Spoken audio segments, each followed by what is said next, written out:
Josuba, Josuba, Mandira. Assalamualaikum warahmatullahi wabarakatuh. Salam sejahtera bagi kita semua. Shalom.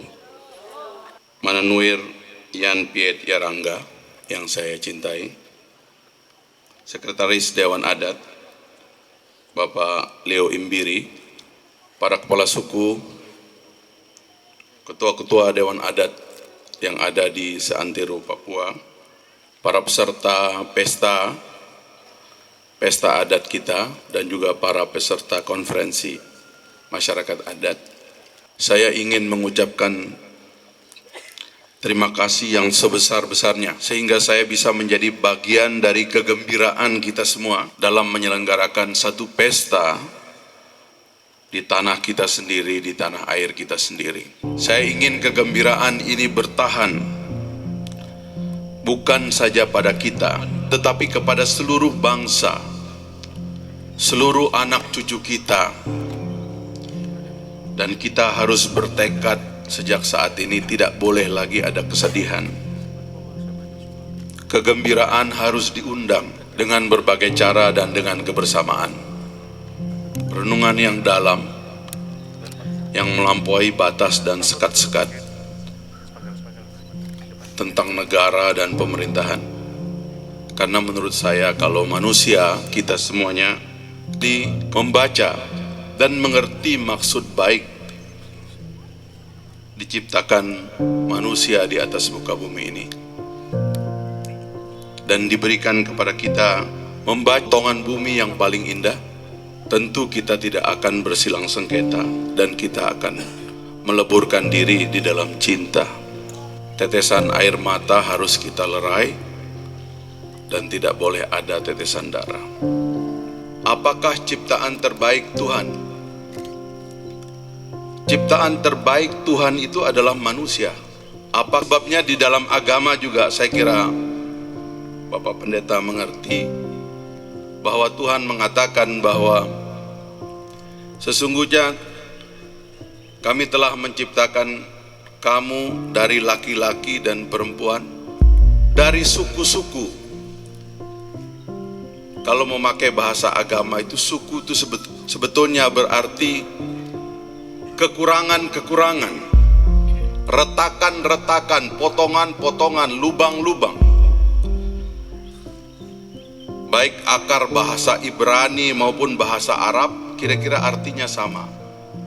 Kenapa dia disebut lubang atau patahan atau potongan? Karena kita tidak sempurna dan tidak ada yang sempurna.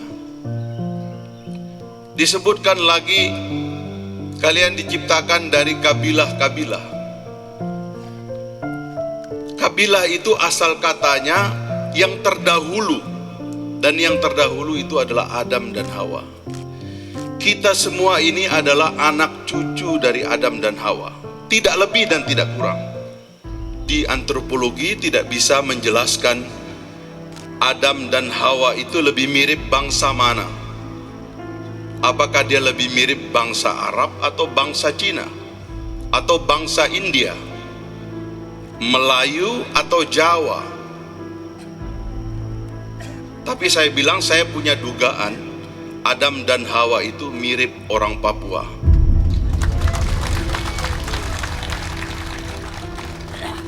Jadi kita diciptakan oleh Tuhan sebagai makhluk yang paling sempurna, dan Tuhan memilihkan kita potongan benda-benda angkasa yang paling sempurna. Seluruh studi astronomi mengatakan bumi adalah ciptaan Tuhan yang paling sempurna. NASA, Skylab, armada-armada angkasa dari negara-negara maju mencari di planet lain, di galaksi lain, kemungkinan ditemukannya air.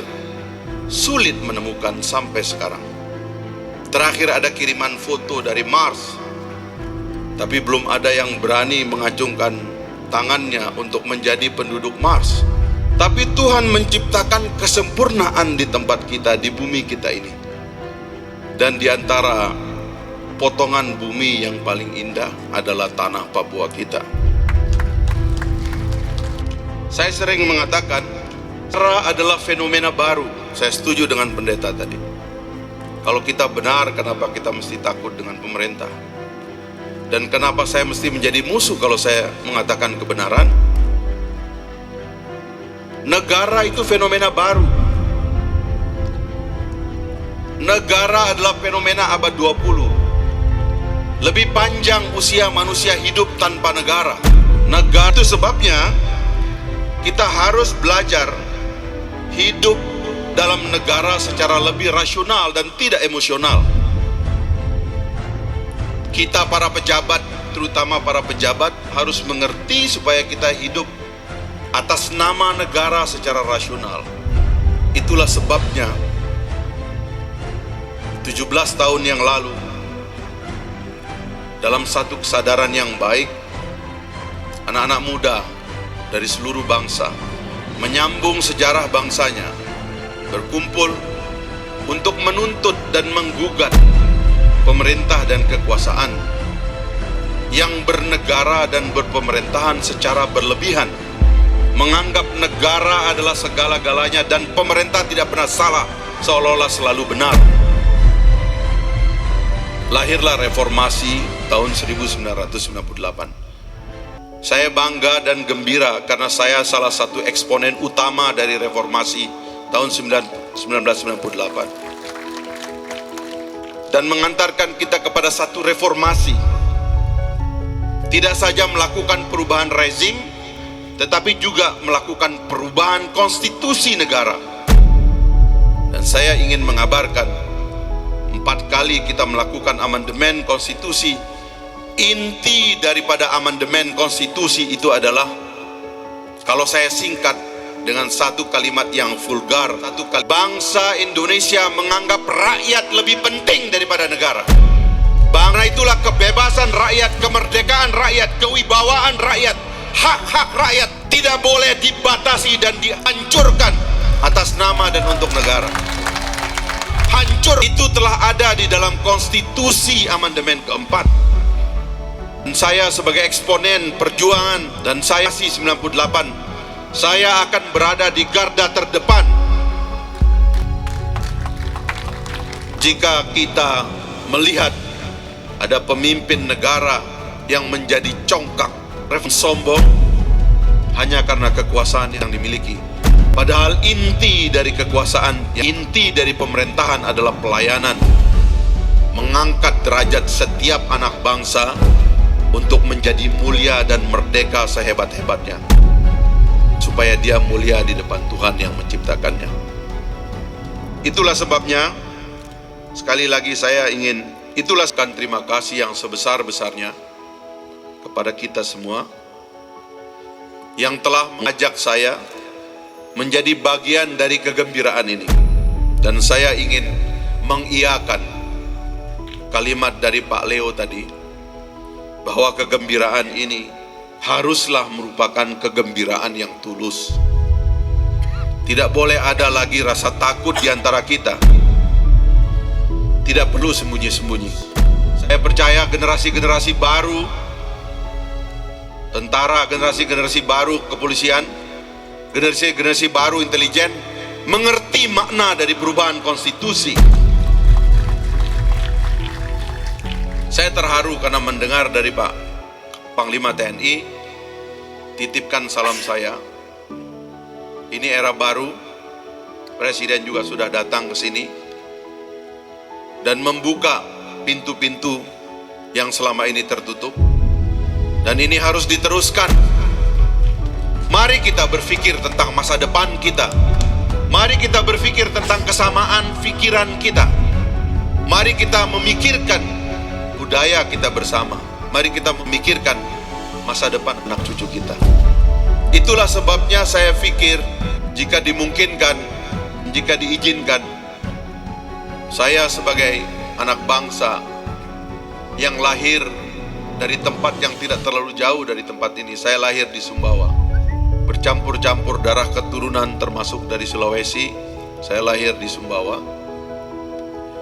Sebagai anak bangsa, saya ingin sebetulnya lebih banyak anak bangsa yang ikut bergembira dalam pesta ini. secara tulus, izinkan saya menjadi bagian dari penyelenggaraan pesta ini. Sehingga tidak ada lagi sekat-sekat, kecurigaan dan lain-lainnya. Mari kita terabas semuanya.